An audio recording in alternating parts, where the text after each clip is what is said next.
21 H ராஜா வந்து இன்னைக்கு தீய சக்தின்னு சொல்லி கத்துறாரு. யார்? எச் ராஜா. அவரு சட்டமன்றத்துக்கு போறதுக்கும் திமுக தானே இன்னைக்கு நீங்க திருப்பரங்குன்றத்தில் போய் நீங்க வந்து மத நல்லிணக்கத்தை பத்தி பேசுறீங்க. நான் வரவேற்கிறேன், கை தட்டுறேன். இது போன்ற ஒரு சிறந்த செயலை வேற யாரும் செய்யதில்லை. ஆனா இந்த விஷயவுக்கு மூல காரணமான திமுகவையே நீங்க அங்க ஒருத்தன் கூட கண்டிக்கல. அப்ப திமுக அரசை நாங்க எதுவும் சொல்லக்கூடாது, சொன்னா பிஜேபி வந்துடும். இந்த பிஜேபி, ஆர்எஸ்எஸ், பிஜேபி, அண்ணாமலை, நம்ம எச் ராஜா உட்பட அங்க போய் இவ்வளவு குப்பாடு போட காரணம் யாரு?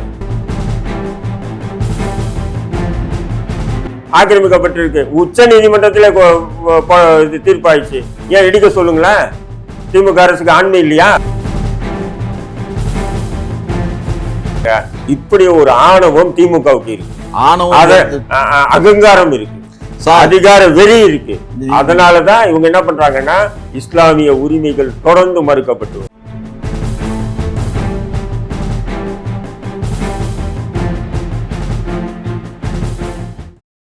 குக்கு செய்தி நேயர்களுக்கு வணக்கம். நான் உங்க தீபிகா. இன்று நிகழ்ச்சியின் சிறப்பு விருந்தினர்கள் திமுகவின் மூத்த முன்னோடி முனைவர் காமாட்சி நாயுடு அவர்கள் மற்றும் இந்திய தேசிய லீக் கட்சியின் மாநில தலைவர் தடா ரஹீம் அவர்கள். வணக்கம் சார். வணக்கம் சார்.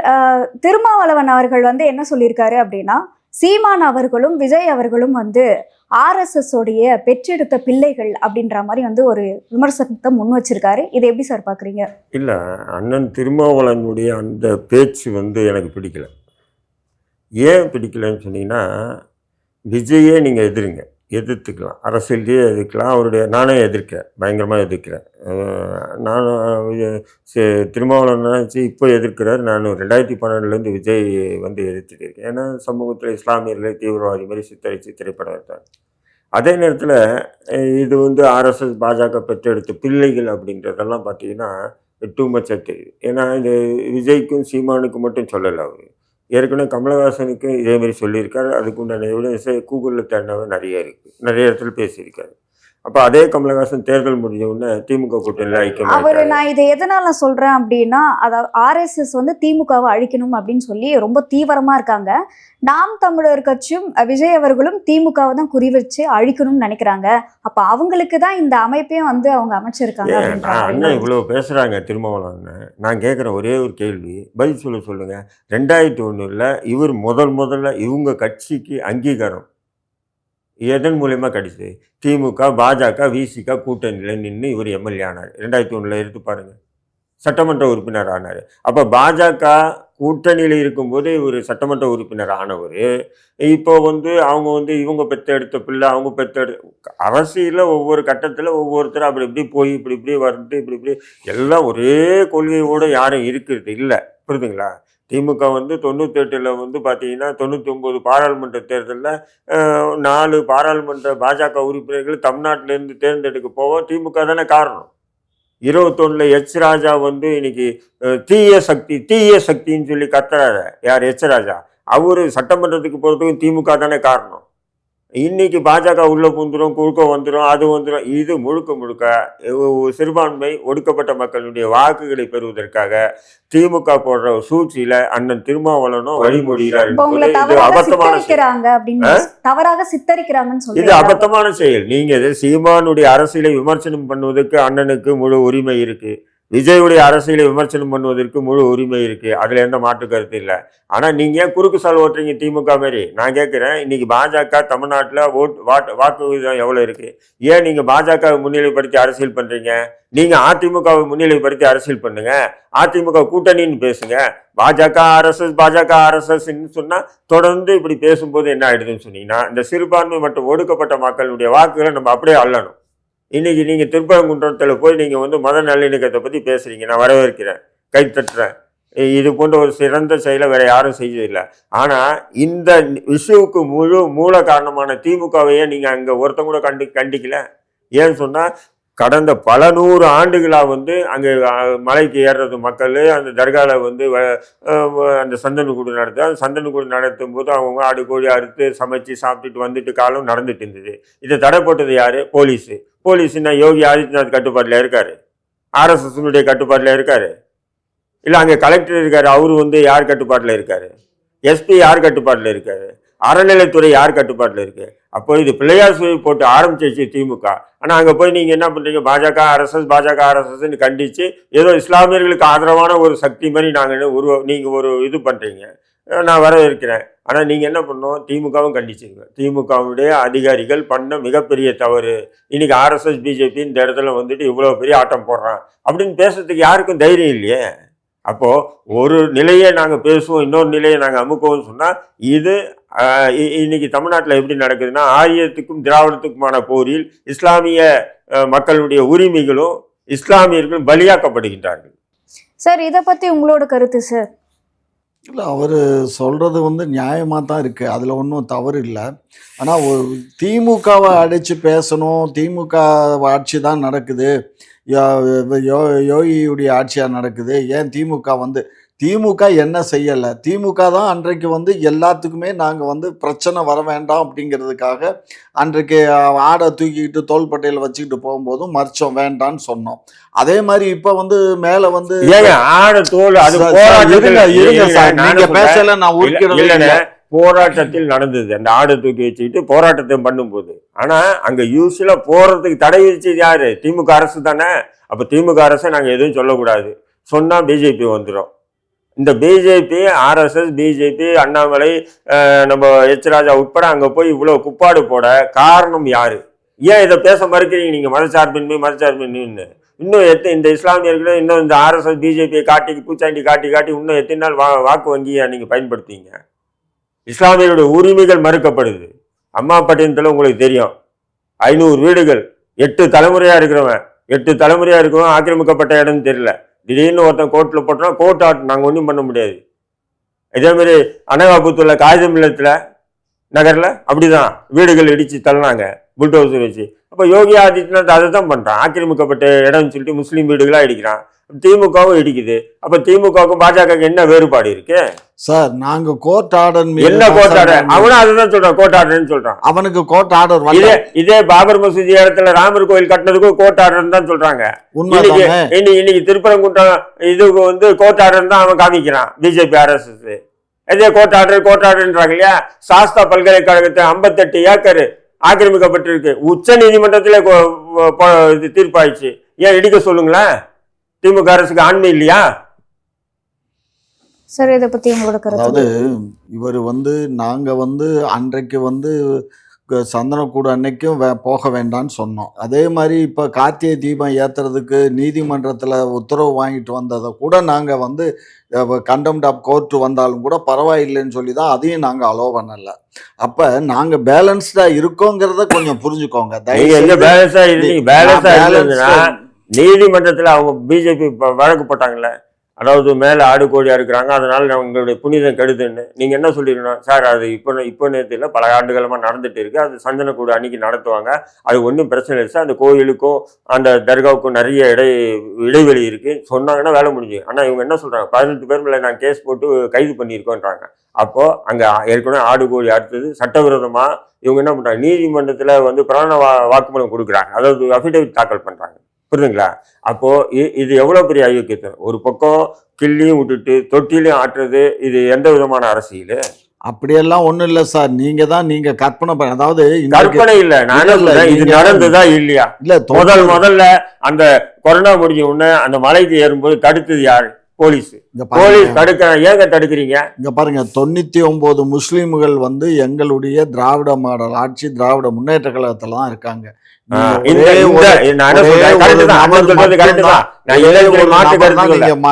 சொல்றது கரெக்ட் தான். அந்த 90 விழுக்காடு கிட்ட முஸ்லிம்கள் நம்மளுடைய வாக்கு வங்கியா இருக்கு. இவனுங்க நம்மளை விட்டு போக மாட்டானுங்க, நாதாரிங்க. இவனுங்களுக்கு எதுவும் செய்ய வேண்டாம். இந்த மாதிரி இஷ்யூவை ஆர்எஸ்எஸ் பிஜேபி பூச்சாண்டி காட்டினா இவனுங்க சாலிடா நமக்கு வாக்களிப்பானுங்க. இப்படி ஒரு ஆணவம் திமுகவுக்கு இருக்கு, அகங்காரம் இருக்கு, அதிகார வெறி இருக்கு. அதனாலதான் இவங்க என்ன பண்றாங்கன்னா, இஸ்லாமிய உரிமைகள் தொடர்ந்து மறுக்கப்பட்டு வருது. அம்மாப்பட்டினம் வீடுகளை இடிச்சதாகட்டும், இல்ல அனகாபுத்தூர்ல வந்து காகிதம் இல்லத்து இடங்களை இடிச்சதாகட்டும். ஏன் இதே நெல்லையில திசையின் விலையில 1.25 ஏக்கர், 1 ஏக்கர் 25 சென்ட் மசூதி இடம் மசூதி கொடுங்கன்னு சொல்லி உயர் நீதிமன்றத்தினுடைய பெஞ்சை சொல்லிட்டு இன்ன வரையும் கொடுக்கலையே திமுக அரசு. ஏன் கொடுக்கல? அது 1100 ஏக்கர் இடம், 1100 ஏக்கர் இடம் கான்மியான் பள்ளிவாசல் சொந்தமான இடம், வக்பு இடம். அரசு தலைமை வழக்கறிஞர் வந்து வாதாடுறாரு, இல்லை இப்போ வக்போடெல்லாம் கழிச்சாச்சு, ஆனால் இது வந்து வக்போட இடம் இல்லை அப்படின்னு வாதாடி 1100 ஏக்கர் இப்போ ஒரு மாசத்துக்கு முன்னாடி திருநெல்வேலி தான். ஏன்னா இவங்களுடைய அட்ராசிட்டி அக்கிரமங்களை நாம பேசணும்னு சொன்னா உடனே பிஜேபி ஆர்எஸ்எஸ். நீங்க ஏன்னா நான் என்ன சொல்றேன், பிஜேபி ஆர்எஸ்எஸ் காட்டி இன்னும் எங்களை எவ்வளவு நாள் கோலையாக்குவீங்க? பிஜேபி ஆர்எஸ்எஸ் தமிழ்நாட்டு ஆண்டா நாங்க என்ன செத்தா போடுவோம், எதிர்த்து போராடுவோம். இன்னைக்கு என்ன சுகமா இருக்கும் திமுக ஆட்சியில? இஸ்லாமிய சிறைவாசி விடுதலை விடுதலை விடுதலை. தேர்தலுக்கு முன்னாடி ஏன் வாக்குறுதி கொடுக்கணும்? இன்னைக்கு விடுதலை பண்ணீங்களா? கேட்டா அண்ணன் குறுக்கால பேசாது, நெடுக்கால பேசாத. குறுக்கால பேச நெடுக்கால பேசுனா எப்படி? அக்கிரமம் அநியாயங்கள் எல்லாம் திமுக பண்ணுது. இப்ப சிறுபான்மையினருக்கு எதிராக தான் திமுக செயல்படும். 100 விழுக்காடுங்க. நான் என்ன சொல்றேங்க, திமுக இருக்கக்கூடிய இந்த அண்ணா அறிவாலய அடிமைகளில் பெரிய அடிமை யாராவது முஸ்லீம் இருந்தா கூட்டுவாங்க, நான் விவாதம் பண்றேன், அவங்ககிட்ட கேள்வி கேட்கிறேன். ஆனா இந்த தீபம் ஏற்றும் விவகாரத்துல பொதுமக்களே வந்து திமுக அரசு இந்துக்களுக்கு தான் வந்து பாரபட்சம் பாக்குறாங்க. தீபம் ஏற்றுறது வந்து யாரும் எந்த முஸ்லீமும் எதிர்ப்பு தெரிவிக்கலமா, திமுக கூட எதிர்ப்பு தெரிவிக்கல. காலங்காலமா ஏற்றிட்டு வர இடத்துல ஏற்றின ஆர்எஸ்எஸ் பாஜக இதை சந்து சாக்குல பூந்துட்டு அந்த தர்கா பக்கத்துல இருக்கக்கூடிய தூண்ல தான் ஏற்றுனாங்க. அது ஏதோ சொல்றாங்க, அது நமக்கு தெரியாது. அது நாள் காட்டி தூண்றாங்க, இந்த தூண் என்னவாக நமக்கு தெரியும். இங்க பிள்ளையார் கோயிலுக்கு பக்கத்துல தானே ஏத்துறது, கிட்டத்தட்ட அங்கதான் ஏத்திட்டு இருக்காங்க. அந்த முறையும் அங்கதான் ஏத்துறாங்க. ஆர்எஸ்எஸ் பாஜக பிரச்சாரம் பண்ற மாதிரி இந்த மாதிரி தீபத்தை தூண் தீபமே ஏத்தலைன்ற ஒரு புரொபகண்டா இருக்கு பாத்தீங்களா, அது பொய்யானது. இப்ப என்னன்னு சொன்னா பிஜேபி அப்படி சொல்லும், திமுக எதிரி இந்துக்களுக்கு. திமுக என்ன சொல்லும், பிஜேபி தான் அப்படின்வான். இவனுக்கு 2 பேர் சண்டையில நாசமா போறது யாருன்னா, உரிமைகள் மறுக்கப்படுறது யாருன்னா முஸ்லீம்கள். இது வேற எதுவும் பேசாத. நானே சொல்றேன், இப்ப இஸ்லாமிய சமூக தலைவர்கள் என்ன சொல்றாங்க, இப்போதைக்கு எதுவுமே நம்ம பேசக்கூடாதுங்க, சைலண்டா திமுக ஓட்டு போடுங்க. எப்படி? அம்மா பட்டணத்தை மறந்துடு, காகித மில்லத் நகரே மறந்துடு, முஸ்லீம் சிறைவாசி விடுதலையும் மறந்துடு, கான்மியான் பள்ளிவாசல் சொத்து போனது மறந்துடு, திசையின் வெளியில பள்ளிவாசல் சொத்து ஆட்டையை போட்டு இருக்குது மறந்துடு, எல்லாத்தையும் மறந்துடியா? ஹஜ்ஜு இல்லைம்மா, யாருக்கு வேணும் ஹஜ்ஜு இல்லம்? ஒவ்வொரு முஸ்லீமும் ஹஜ்ஜு செய்வது கடமை, பணக்காரர்களுக்கு தான், ஏழைகளுக்கு இல்லை. ஹஜ்ஜுக்கு போகிறவன் 5 லட்ச ரூபா செலவு பண்ணி போகிறவன் சென்னையில் வந்து 5000 ரூபாய் ரூம் எடுத்து தங்க மாட்டானா? இது கண்துடைப்பு நாடகம். எப்படி இந்த கஞ்சி அரிசி கொடுத்துட்டு ஒரு புரொபகண்டா பண்ணுறான், கஞ்சி அரிசி கொடுத்து எங்கள் ஆட்சியில் புரொபகண்டா பண்ணுறாங்க. கஞ்சி அரிசி என்ன, 90 ரூபாய்க்கு பாசி பருப்பு, இஞ்சி, பூண்டு, எண்ணெய் சொல்லி எல்லாம். திமுக அரசு பார்த்து நீங்க வந்து அதுக்கப்புறம் எதுவுமே பண்ணலன்னு கேட்ற கூடாது இல்லையா? அதுக்காக இதை வந்து பண்ணியிருக்காங்க. கரெக்டா சொல்லு, அதுக்கு பதில் சொல்லுங்க. இல்ல கரெக்டா சொல்லு, நிறைய உண்மையில கரெக்டா சொல்லுங்க. நீங்க இல்ல எதுவும் சொல்லன்றதுக்காக கஞ்சி அரிசி இல்ல. நீங்க அதாவது எதை செஞ்சாலுமே, அதாவது ஆகாத பொண்டாட்டி எதை செஞ்சாலும் காலுப்பட்டாலும் குத்தம், கைப்பட்டாலும் சரி. ஆனா மாதிரி நீங்க செய்ய, நான் என்ன சொல்றேன், திமுக இதை செஞ்சிருக்க, அதை செய்ய. சிறுபான்மை மக்களுக்கு திராவிட மாடல் ஆட்சி, திராவிட முன்னேற்ற கழகம் தான் இருக்கு. அண்ணன் சொல்றாங்க எதுவுமே செய்ய, பெரும்பான்மையான மக்களுக்கு எதுவும் செய்யல, சிறுபான்மை மக்களுக்கு தான் எல்லாம் செய்து பாதுகாப்பு அரணா இருக்கு, எல்லாம் இருக்கு. நீதிமன்றத்தினுடைய உத்தரவை எங்களால மீற இயலல.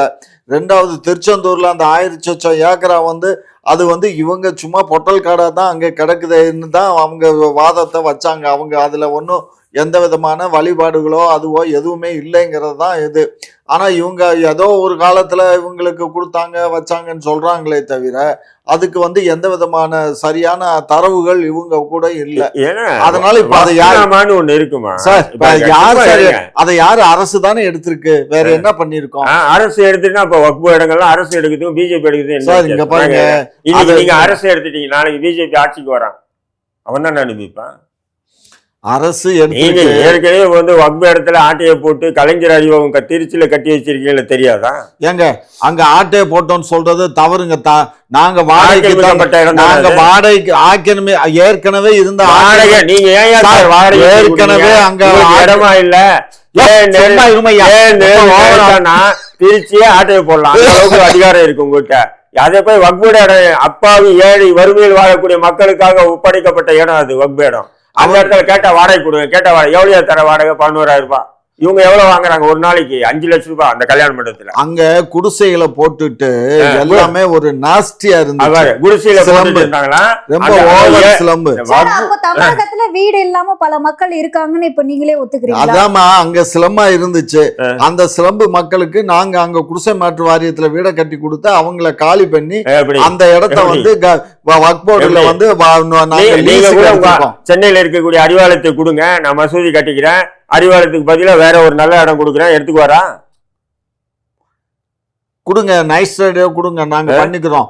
நாங்க இப்ப 5 லட்சம் 11,000 அமைப்பு தலைவர்களும் சில இஸ்லாமியர்களும் திமுகவுல நன்மை அடைகிறாங்க. எல்லாம் வேற ஒண்ணு இல்ல, அவாலா வியாபாரம் பண்றானுங்க நாய் பயிலுங்க. அந்த அவாலா வியாபாரம் ஏன்னா இவனுக்கு அடிக்கிற ஊழல் பணத்தை எல்லாம் வந்து வெளிநாடு உள்நாடு அனுப்புறதுக்கு இந்த நாய் வேலை பண்றாங்க, மாமா வேலை பண்ணிட்டு இருக்கானுங்க. அந்த மாமா வேலை பண்றதுக்கு திமுக முழு துணியா இருக்கு. அதுக்கு இவனுக்கு என்ன பண்றாங்க, இந்த விஷயம் எல்லாம் மறைக்கிறது.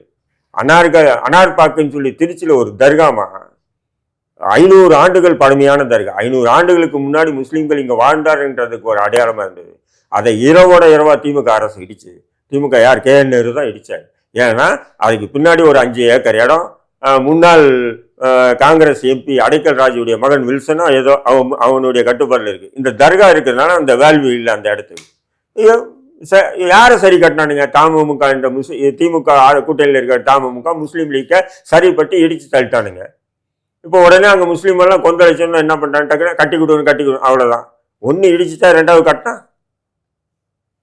எவ்வளவு பெரிய இது திமுக ஆட்சியில் நடந்தது. நான் எதுவும் வந்து போற போக்குல தட்டி விட்டு போகல சார். இங்க பாருங்க, திமுக ஆட்சியில நாங்க வந்து சட்டத்துக்கு கேட்கறது நீங்க என்ன சொல்றீங்க? எல்லாருமே என்ன சொல்றாங்கன்னா, நெறியாளர்களாகட்டும் பொதுப்படியா பேச்சு. ஏன்னா எச்ராஜா அப்படி பேசுறல, முஸ்லீம்களுக்கு ஆதரவா, முஸ்லீம்களுக்கு ஆதரவா. நேற்று கூட பேச பாருங்க இந்துக்களுக்கு அனுமதி இல்லை, முஸ்லீம்களுக்கு அனுமதி. எது? கந்தூரி விழா, வருஷம் நடக்கிற கந்தூரி விழாவுக்கு ஏன்டா நான் அனுமதி வாங்கின அரசுகிட்டேன்ற? நான் அரசா கொடுத்தது அனுமதி. அது புரியுதுங்களா? உனக்கு யாரு கொடுக்கல? ஏன் சொன்னா அப்படி பேசுனா திமுக உடனே சரண்டர் பிஜேபி கிட்ட. ஏன்னா இவங்க பண்ற பிளஸ் மைனஸுக்கு எல்லாம் பிடி வச்சிருக்கான் யாரு? பாஜக. அதை எங்கன்னா வச்சு தூக்கிட்டு போறான்னு பயம் உங்களுக்கு.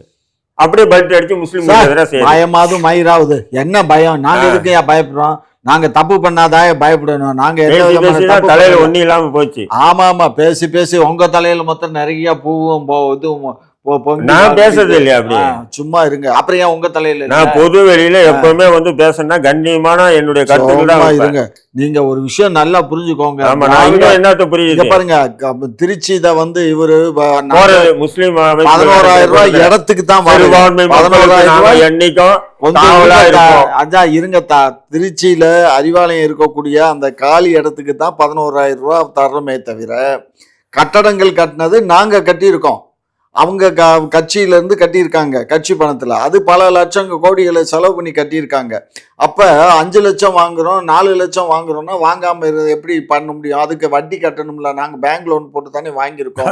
பேங்க் லோனுக்கு நாங்க தவற கட்டணும்ல. பிச்சைக்காரங்க பேங்க் லோன் போட்டு வாங்கியிருக்காங்க. ஆமாங்க, அறிவாலயம் கட்டினது பேங்க்ல, ஸ்டேட் பேங்க் ஆஃப் இந்தியால லோன் வாங்கி தாங்க கட்டியிருக்கோம். அந்த கட்டினதுக்கு நாங்க அதுக்கு டியூ கட்ட வேண்டி இருக்கு. இவ்வளவு பண்ண வேண்டியது. அதுல இது என்னன்னு கேட்டீங்கன்னா, நான் என்ன சொல்றேன், நீங்க ஏன் அவ்வளவு கஷ்டப்பட்டு பேங்க் லோன் வாங்கி? அது முஸ்லீம் இடம் தானே, முஸ்லீம் கிட்ட ஒப்படைச்சிருங்க. எதுக்கு ஏங்க முஸ்லீம்கிட்ட இன்னைக்கு ஒப்படைச்சிருங்கன்னு சொன்னாங்க. என்ன பண்ணுவோம்? நாங்க தான் உங்களுக்கு அங்க பணம் இல்லை, நாங்க 11,000 ரூபாய் கொடுக்குறோம், உங்க ஜமாத்துக்கு அது போய் சேருது. அதுக்கு மேல என்ன வாங்கிதான் கொடுக்குறோம்னு சொல்றீங்க. அதுக்கப்புறம் உங்ககிட்டயே பணம் இல்ல தானே, அதுக்கு அவங்க கிட்டே இருந்து அவங்கள்ட்ட என்னத்துக்கு? காலி இடத்துல காலி இடத்துல பூரா குடிசைகளும் நாரி போய் பண்ணிய மேஞ்சிட்டு திருந்துச்சு. மக்களை பண்ணீங்கன்னு நீங்க சொல்லுங்க. முஸ்லிம்கள் வாழ்ந்துட்டு இருந்தாங்க, வறுமையில் வாழக்கூடிய ஏழை முஸ்லீம் எல்லாம் அங்க ஒன்னும் அதிகமான இருங்க. உங்களுக்கு என்ன 4-5 குடிசை இருந்துச்சு முஸ்லீம் குடிசை. முஸ்லீம்கள் ஏழையில் வறுமையில் வாழக்கூடிய மக்கள். உடனே வக்ஃப் போர்டு என்ன பண்ணான்னு சொன்னா, அந்த நேரத்தில் சேர்மனா இருந்தவன் அதை இடம் வந்து ரிவிஷன் ஆர்டர் போட்டு இரவோடவா காலி பண்ணான். சரி, காலி பண்ண வக்ஃப் போர்டு இடத்தை மீட்டினாங்க, கை தட்டணும் எல்லாருமே. உடனே பார்த்தா தூக்கி திமுக கிட்ட கொடுத்துட்டா. அப்போ திமுக சொல்லி தான் நீங்க காலி பண்ணியிருக்கீங்க, இருக்கா இல்லையா? நீ அந்த இடத்துல உண்மையிலே ஒரு கல்லூரி அல்லது ஒரு ஏழைகள் பயன்படுற அளவுக்கு அதெல்லாம் மருத்துவமனை கல்லூரியில அது என்னங்க அது மொத்தமே 3 ஏக்கர் அதுல போய் கல்லூரி பாருங்க, எப்படி 3 கட்டுறது? ஏக்கர்ல கல்லூரி கட்ட முடியாதான்? அதெல்லாம் கட்ட முடியாது. சரி, கல்லூரி வேண்டாம் நீங்க சொன்ன மாதிரி. நான் என்ன சொல்றேன், ஒரு இது மருத்துவமனை, ஸ்கூலு எப்படி இருக்கு பாருங்க. அண்ணன் அசால்ட்டா சொல்ல 3 ஏக்கர்ல என்ன கட்ட முடியும்? திருச்சி ஹாட் சிட்டிமா, மொத்தமே திருச்சியில் 7.5 கிலோமீட்டருக்குள்ள தான் திருச்சியே, மொத்தம் திருச்சியே. அதில் இது ஒரு 3 எப்படி இருக்கும் பாருங்க, கொஞ்சம் யோசனை பண்ணி பாருங்க. 3 ஏக்கரா எப்- 1.5 எப்படி ஏக்கரா எப்படி ஆட்டையை போட்டு வச்சிருக்காங்க பாருங்க. ஆட்டையை போட்டோம்னு யாரை போட்டோம்? உங்களை போடல. பொறுங்க, நாங்க தான் வாடகை கொடுத்துக்கிட்டு வச்சுக்கிட்டு இருக்கோம். ஆட்டையை ஏன் ஐயோ சும்மா இருங்கத்தா. ஏத்தா இந்த மாதிரி உலகத்துக்கு இன்னொன்னு என்னன்னு சொன்னீங்கன்னா, வாடகை கொடுக்கும் போதே இந்த தர்கா இடத்தில் கட்டப்பட்ட அந்த இடத்துல முஸ்லிம்களுக்கு அனுமதி இல்லை. திருமணம் நடக்கணும், இப்போ என் பிள்ளைக்கு நடத்தணும், நான் போய் கேட்டேன்னா அனுமதி இல்லை. ஏன் சொன்னால் முஸ்லீம்களுக்கு அனுமதி இல்லைன்னு சொல்ல மாட்டான். நம்ம போய் கேட்ட உடனே சார் நான்வெஜ் அலோடு இல்லைன்னு, சைவம் மட்டும்தான் அப்படின்னும். அப்போ முஸ்லீம்கள் சைவம் யார் சமைக்கிறா? யாரும் இல்லை. அவனுங்க அங்கே போர்டு தான் போடல, முஸ்லீம்களுக்கு அனுமதி இல்லைன்னு சொல்லி போடல. ஆனால் அங்கே போய் கேட்ட உடனே முதல்ல நம்மளை முஸ்லீம்னு பார்த்தாவே என்ன ஃபங்க்ஷன், கல்யாணம் சார், இங்கே அசைவம் மட்டும்தாங்க, சைவம் இல்லைங்கன்னு. இதுவே அண்ணா அறிவாலயத்துலேயும் அப்படிதான். எல்லா கல்யாணம் சும்மா சைவ விருந்து யாரு நடத்துறான்னு சொன்னா பெரும்பாலும் மாரவடி பசங்க தான் சைவ விருந்து. நீங்க அண்ணா அறிவாலயத்தை பாருங்க, மாரவடி பசங்க ஃபங்க்ஷன் தான் நடக்கும். அங்க போய் பாருங்க மாரவடி பசங்க. அப்ப மாரவடி பசங்களுடைய நிகழ்ச்சிக்கு நீங்க 2 இடத்துல மண்டபம் கட்டி வச்சிருக்கீங்க. கேட்டா திராவிட மாடலாம். இதெல்லாம் வச்சு கிழிக்கிறாரு சீமான். என்னடா மயிறு திராவிட மாடல்? ஏம்மா சென்னையில் மட்டும் இல்லைம்மா, தமிழ்நாடு முழுக்க எங்கேயுமே அங்கே சமைக்கிறதுக்கு அலௌடு கிடையாது. இவங்க வெளியில சமைச்சு கொண்டுட்டு இங்க பரிமாறுறதுக்கு தயார் பண்றதுக்கு தான் அலௌடு பண்ணலாம். தப்பா சொல்றீங்க. சமீபத்தில் ஒரு நிகழ்ச்சி நடந்திருக்கு, ஒரு ஃபங்க்ஷன் தான். இல்லைங்க நாங்கள் அப்படின்னு சொல்லிட்டாங்க. அதில் பப்ஸ் இருக்கு இல்லையா, பப்ஸு, அந்த பப்ஸ் எடுத்து வந்து விநியோகம் பண்ணும்போது நிறுத்துறாங்க. என்னன்னா முட்டை பப்ஸ் அலோடு இல்லைன்றாங்க. என்ன சொல்லுங்க? எங்க அறிவாலயத்திலயா? இங்க திருச்சியில. எனக்கு என்னவோ அதுக்குண்டான ஆடியோவே என்கிட்ட இருக்கு. நான் சும்மா போற போக்கில் சொல்ல, ஆடியோவே என்கிட்ட இருக்கு. ஆடியோவில் என்ன சொல்றது, நான்வெஜ் அலோடு இல்லை அப்படின்னு. பப்ஸ் இதுமாரி இதுதாங்க வரும். பப்ஸு கூட முட்டை பப்ஸோ இல்லை சிக்கன் பப்ஸோ எல்லாம் இல்லை, அது முழு வெஜிடேரியனாக இருந்தால் தான் அலோடு அப்படின்னு சொல்கிற ஆடியோ என்கிட்ட இருக்கு. அந்த மேனேஜர் பேசுகிற ஆடியோ, அந்த கலைஞர் விவாகத்தினுடைய இன்சார்ஜ். அந்த ஆள் முட்டை வெஜிடேரியன்கிறத அவர் தெரியாம பேசிட்டாருங்க. முட்டை வெஜிடேரியன். ஆமாங்க, முட்டை வெஜிடேரியன் தாங்க. இப்போ போற போக்குல பார்த்தா மீனெல்லாம் வெஜிடேரியன்ல சேர்த்தாச்சு. பாப்பான் பூரா மீனை சாப்பிட்றானே. வங்கத்துல இருக்கவனும் சரி, இங்க இருக்க பாப்பானும் மீனை சாப்பிட்றான். புரியுதுங்களா? பாப்பம் மாட்டுக்கறி சாப்பிட்டு வரலாம் இருக்கு. அதெல்லாம் பேச வேண்டாம் நம்ம. அதெல்லாம் அவங்க எல்லாம் திம்பாங்க. இது என்னவோ தெரியல, இங்க இருக்க சாவுக்கடி எல்லா கல்யாண மண்டபத்திலயும் அலௌடு கிடையாதுமா. ஸ்டார் ஹோட்டல்ல மட்டும்தாம்மா அலௌடு. என்னது கல்யாண மண்டபத்தில் அலௌடு இல்ல? எந்த கல்யாண மண்டபத்துல சொல்லுங்க. நீங்க வாங்க காமிக்கிற சென்னையில். நான் சொல்றேன் முஸ்லீம் நடத்துற இது சொல்ல கல்யாண மண்டபம் சொல்றேன். நான் முஸ்லீம் நடத்துற கல்யாண மண்டபங்கள்ல எந்த கல்யாணம் எங்க இல்லன்னு சொல்லுங்க. சொல்லுங்க எந்த கல்யாண மண்டபம் எதுல இல்ல சொல்லுங்க. நான் சார் எல்லா மண்டபத்திலயும் இல்ல. ஃபங்க்ஷன்லாம் வச்சா நான்வெஜ் அலௌடு இல்ல. நான்வெஜ் பார்ட்டி முன்னாடி முஸ்லீம் மட்டும் இல்ல, இப்போ முஸ்லீம் அல்லாதவர்களே திருமணங்கள்ல பிரியாணி போடுறான். இருக்கா இல்லையா? இல்லங்க, எங்க அப்படி நான்வெஜ் இல்லைன்னா கல்யாணமே நடக்காது. சவுகார்பேட்டில் 4-5 மண்டபம் இருக்கு. அங்க நான்வெஜ் தான், வெஜிடேரியன் தான். ஏன்னு சொன்னா அவங்க மார்வடிஸ் அந்த மாதிரி ஃபங்க்ஷன் நடத்துறாங்க. அவங்க அதுல ஒரு இது. மற்றபடி பெரும்பாலான பெரிய பெரிய மண்டபங்கள்ல நான்வெஜ் அலோடு. பெரிய நான் இங்க சென்னையில என்னுடைய பையன் கல்யாணம் சென்னையில இருக்கு, அங்க இருக்கு, இங்க இருக்குல்லைங்க. நீங்க முஸ்லீம் இடத்த ஆட்டையை போட்டு வச்சிருக்கீங்க. அந்த இடத்துல திருமணம் பண்ணிட்டு முஸ்லீம்களுக்கு அனுமதி இல்லைன்றது என்ன? அதுக்கு பதில் சொல்லுங்க. தேவையில்லாம முஸ்லீம்களுக்கு அனுமதி, என்வி சாப்பிடக்கூடாது, அவ்வளவுதான். நீங்க என்ன அப்ப எந்த மயிலுக்கு நீங்க சட்டமன்றத்திலும் பாராளுமன்றத்திலும் உணவு என்பது அவனுடைய உரிமை என்று புடுங்குற மாதிரி பேசுறீங்களா இல்லையா திமுக காரனுங்க பாராளுமன்றத்துல? அப்ப அங்க ஒரு நடிப்பு, இங்க ஒரு நடிப்பா? குக்கு செய்தி நேயர்களுக்கு மிக்க நன்றி. கிட்டத்தட்ட 65,000 சப்ஸ்கிரைபர் தாண்டி போயிட்டு இருக்கும். இதே போல தொடர்ந்து உங்களுடைய ஆதரவை அளிக்கவும். அது மட்டும் இல்லாம நம்மளுடைய வீடியோ நிறைய பேர் பாக்குறீங்க, சப்ஸ்கிரைப் பண்ணாமலேயே பாக்குறீங்க, சப்ஸ்கிரைப் பண்ணிருங்க. அது மட்டும் இல்லாம பெல் ஐக்கானையும் கிளிக் பண்ணிருங்க.